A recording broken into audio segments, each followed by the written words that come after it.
Falar daquelas divergências entre Lira e Pacheco, porque elas continuam. Por isso eu vou chamar a Catiúcia Sotomayor. Catiúcia, há uma discussão da retomada das comissões mistas para avaliar as medidas provisórias. Senado quer retomar o que a Constituição prevê, Câmara quer manter aquilo que a pandemia ajudou a implantar. E agora, como é que ficam projetos importantes como Bolsa Família, Minha Casa Minha Vida, todos estes que precisam de andamento para o governo funcionar?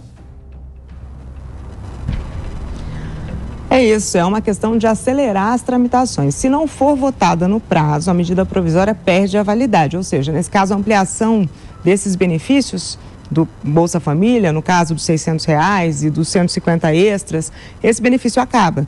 E esse imbróglio entre Câmara e Senado pode afetar atualmente 13 medidas do governo Lula. Você citou Minha Casa Minha Vida, também está incluída aí o Mais Médicos, a desoneração dos combustíveis. Enfim, é uma questão, uma necessidade urgente de definição. O presidente da Câmara, Arthur Lira, pediu que o presidente do Senado, Rodrigo Pacheco, convoque uma sessão do Congresso Nacional para que senadores e deputados possam discutir e aí decidir a tramitação dessas medidas provisórias, exercendo o contraditório. Segundo Lira, o assunto deve ser discutido e resolvido internamente pelo Legislativo. Houve a tentativa de envolver o STF nessa polêmica e, segundo ele, isso seria uma forma de tumultuar a atividade legislativa. Lira aponta ainda a incoerência do presidente da outra casa. A instalação das comissões mistas para alterar o regime de tramitação de medidas provisórias tem causado, como a gente tem falado, muito mal-estar, muita exposição. O presidente da Câmara chegou a se reunir com o presidente Lula nesta sexta-feira e enviou também na sexta-feira à noite um ofício ao Senado Federal se manifestando mais uma vez sobre a determinação de Rodrigo Pacheco, que autorizou a retomada das comissões mistas depois de uma questão de ordem apresentada pelo senador Renan Calheiros. Lira chamou essa decisão de truculenta e, segundo ele, a medida deveria ser aprovada numa sessão do Congresso Nacional.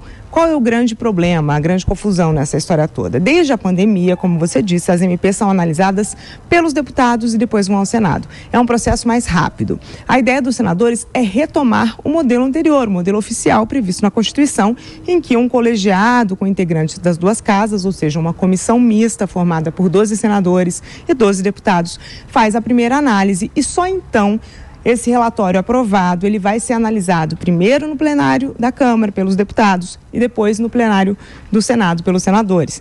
Se esse rito for retomado, além de ser mais lento, o protagonismo dos deputados é reduzido e os senadores ganham espaço.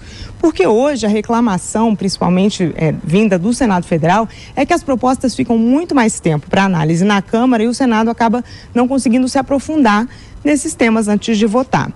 O presidente do Senado, Rodrigo Pacheco, ainda definiu que as medidas provisórias editadas no governo Jair Bolsonaro, ou seja, até o final do ano passado, não entram nessa nova regra. Seriam só as do governo Lula. Como a gente falou, são 13 até agora que precisariam passar pelas comissões mistas antes de ir aos plenários. Para entender um pouquinho a tramitação, o prazo inicial de vigência de uma MP é de 60 dias. Ela pode ser prorrogada automaticamente por mais 60 dias, ou seja, vale por 120 dias, caso não tenha a votação concluída nas duas casas. Se não for apreciada em 45 dias, contados da publicação, entra num regime de urgência e aí trava a pauta.